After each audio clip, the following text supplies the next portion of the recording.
इसका क्या धार्मिक ग्रंथों में इसका जिक्र है या इतिहास में इसका जिक्र है? तो यह तस्वीर आप देख रहे हैं अखंड भारत की, जो प्रधानमंत्री नरेंद्र मोदी ने देश की नई संसद में लगवाई है। धर्म ग्रंथ से क्या भारत का ताल्लुक है? ग्रंथ पुराण में भारत का नाम भारतवर्ष कहा जाता है। भारतवर्ष मतलब वर्ष, मैंने आपको बताया, इलाका और हिस्से को कहते हैं, यानी भारत का हिस्सा और इलाका कहां से कहां तक। श्रीमद् भागवत में भी भारतवर्ष का वर्णन किया गया है। माना जाता है कि भारतवर्ष मतलब पृथ्वी पर मौजूद सभी देश, यानी अगर इसे ऐसे समझे कि भारतवर्ष का मतलब होता है पूरी दुनिया। हमारे पुराणों में अगर भारतवर्ष का जिक्र है तो वो दुनिया के संदर्भ में। पुराणों में लिखे गए भारतवर्ष में कुल 9 द्वीप हैं।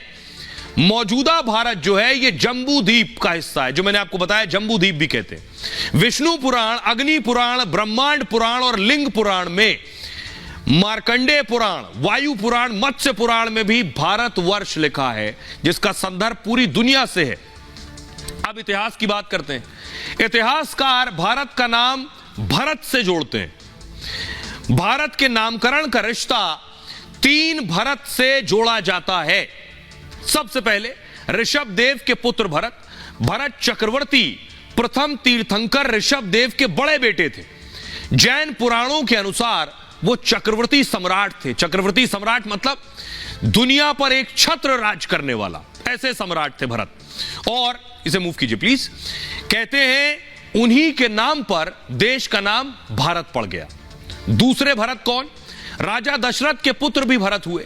राजा दशरथ के जो दूसरे पुत्र थे उनका नाम था भरत। राम जी जब वनवास गए तो शासन भरत को मिला।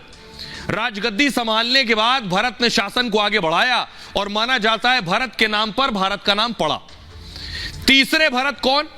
दुष्यंत के पुत्र भरत, हस्तिनापुर के राजा दुष्यंत और शकुंतला के पुत्र। भरत राजवंश के संस्थापक कौरवों और पांडवों के पूर्वज थे।